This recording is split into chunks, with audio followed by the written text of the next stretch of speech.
Le soldat enterra rapidement son ami dans la terre et tira un cadavre sur lui pour rester caché. Les troupes ennemies passèrent, l'une d'elles marchant près du visage de son ami. Soudain, un ennemi se retourna et poignarda le corps qui le couvrait.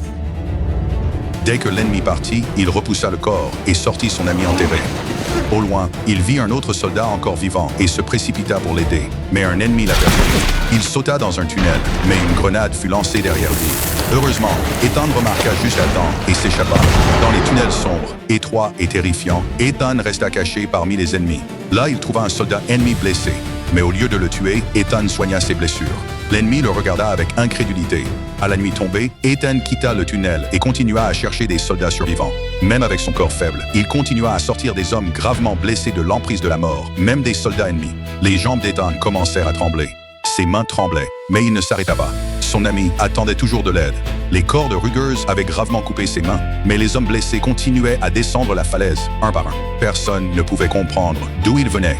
Il savait seulement qu'un homme fou sauvait des vies sur la crête. Le capitaine vit tout cela et demanda sous le choc « Qui est cet homme fou ?» La réponse vint. C'est Ethan, le nouveau que tout le monde ridiculisait pour son inexpérience. Au matin, Ethan avait trouvé son sergent-instructeur blessé. Les ennemis fouillaient la zone. Ethan ramassa le fusil du sergent et pendant un moment, le sergent pensa qu'Ethan était enfin prêt à tuer. Mais au lieu de cela, Ethan enveloppa le fusil dans un tissu et fit signe au sergent de grimper sur ses épaules. Le sergent donna un tir de couverture. Lorsqu'ils atteignirent le bord de la falaise, Ethan le descendit en premier. Dès que le sergent atteignit le sol, il cria au capitaine « Ethan est toujours là-haut ». L'instant suivant, Ethan réapparut, cette fois portant un autre soldat blessé sur son dos. Les ennemis tentèrent de le poursuivre, mais les soldats amis donnèrent un tir de couverture. Ethan a survécu.